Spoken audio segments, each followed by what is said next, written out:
lagi dengan saya, Sulaksono, relawan pertolongan psikologis pertama atau P3 di berbagai bencana, baik alam maupun non-alam. Pada video sebelumnya, kita telah mendiskusikan tentang kejadian krisis, termasuk pandemi COVID-19 yang memerlukan pertolongan psikologis pertama atau P3. Pada video kedua, saya akan menyampaikan prinsip-prinsip apa saja yang harus kamu pahami ketika kamu menjadi relawan P3. Wabah COVID-19 merupakan bencana non-alam bagi semua negara di dunia, termasuk Indonesia. Bencana ini telah menimbulkan kondisi krisis dan masalah psikososial seperti ketakutan, gelisah, tidak berdaya, bahkan ada yang putus asa. Sebagai relawan P3, saya harus memperhatikan 3 prinsip dalam memberikan bantuan kepada orang yang terdampak COVID-19. 3 prinsip tersebut adalah: pertama, menghormati keselamatan, harga diri, dan hak-hak orang yang akan kita bantu. Kedua, menyesuaikan tindakan kita dengan budaya orang yang akan kita bantu. Ketiga, tanggap dan peka terhadap kebutuhan respon gawat darurat. Bagaimana cara menerapkan prinsip menghormati keselamatan, harga diri, dan hak-hak mereka? Untuk menghormati keselamatan semua orang, termasuk anak-anak, dewasa, lansia, penyandang disabilitas, saya harus memastikan mereka terus menggunakan masker, menjaga jarak, dan mencuci tangan dengan sabun maupun hand sanitizer. Saya pun harus mematuhi protokol kesehatan dalam menjalankan kegiatan P3.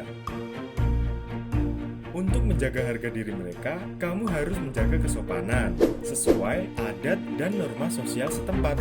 Nah, jangan lupa, kita harus memenuhi hak-hak mereka dengan memastikan semua orang mendapatkan distribusi bantuan yang merata serta terhubung dengan berbagai akses yang dibutuhkan. Jangan lebih memilih memberikan bantuan ke daerah yang lebih mudah dijangkau dibandingkan dengan daerah yang lebih susah dijangkau. Kamu harus jujur dan dapat dipercaya. Jangan ambil keuntungan pada saat melakukan P3, apalagi kalau sampai meminta imbalan. Berikan hak untuk mengambil keputusan, jangan berikan janji palsu ya. Waspada dan peka. Sebagai relawan P3, kita harus selalu waspada dan peka terhadap situasi yang akan kita hadapi dengan mengetahui informasi sebelum menuju ke tempat kejadian. Tidak memasakkan bantuan, tapi tetap memberikan dukungan. Jaga privasi orang yang kita bantu, jangan berbicara permasalahan atau curhatan saat ada banyak orang di sekeliling kita yang bisa mendengar sehingga membuat merasa tidak nyaman. Berlaku sopan dan tidak menstigma. Agar kamu dapat menjalankan prinsip menghormati keselamatan, harga diri, dan hak-hak mereka, kamu harus lakukan 6 aktivitas ini ya. Prinsip kedua adalah sesuaikan tindakan Anda dengan budaya seseorang. Tepat pakaian. Sebaiknya gunakan pakaian yang sopan dan nyaman ya, agar kamu tidak kesulitan saat menjadi relawan. Tepat bahasa. Gunakan salam yang biasa mereka gunakan sehari-hari. Pertimbangkan gender, usia, dan kewenangan dalam memberikan P3. Tepat berperilaku. Perhatikan saat melakukan kontak fisik, seperti memberi salam, bersalaman, dan berperilaku sesuai kondisi pandemi. Kenali apakah itu dianggap wajar oleh budaya setempat. Kenali kepercayaan dan agama penyintas. Jelaskan situasi saat ini dengan pendekatan kepercayaan dan agamanya. Prinsip ketiga adalah tanggap dan peka terhadap kebutuhan respon gawat darurat. Pertama, pencarian dan penyelamatan bagi semua penyintas. Kedua adalah perawatan kesehatan gawat darurat. Ketiga, menyediakan tempat berlindung. Keempat, pendistribusian makanan. Kelima, pencarian jejak keluarga. Keenam, memberikan perlindungan terhadap anak-anak. Jadi kamu sudah tahu ya, semua prinsip yang harus dilakukan kalau kamu menjadi relawan P3.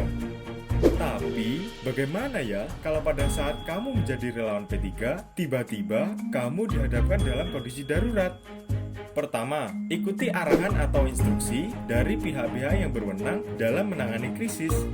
Kedua, pelajari tindakan penanganan gawat darurat apa yang sudah direncanakan dan sumber daya apa sajakah yang tersedia untuk menolong masyarakat. Ketiga, berikan ruang gerak, jangan menghalangi kegiatan pencarian dan penyelamatan yang dilakukan oleh personel medis.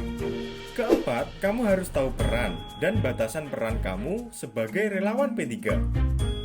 Jadi, jaga diri kamu harus tetap sehat fisik dan jiwa ya. Kalau kamu sudah persiapkan itu semua, artinya kamu telah siap menjadi relawan P3 yang siap membantu dan siap bertanggung jawab. Persiapkan diri kamu dengan baik ya. Mau tahu bagaimana cara melakukan P3? Jangan lupa ikuti seri Kuberikan yang Terbaik. Sampai bertemu kembali.